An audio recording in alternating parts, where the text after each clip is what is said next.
టెంకాయ వచ్చు కదా నీ పేరు బాగుంది పేరు రాజేసు తాగి తప్పేవాడు ఇస్తాతే వద్దన్నాడు మామకి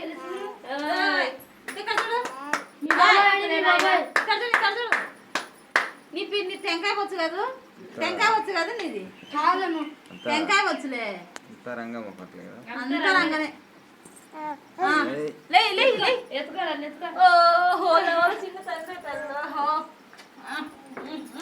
టెంకాయ వచ్చు కదా మీ బాబాయ్ ఏడి మీ బాబాయ్ వాళ్ళ బాబాయ్ కంచి వచ్చింది ఇప్పుడు అత్త పంపించాలి ఫోటో బుడ్డి లేదు గిడ్డి లేదు అక్కడ ఏం లేదు అద్దా ఫోటో ఇచ్చినట్టు నవ్వు నవ్వు నవ్వు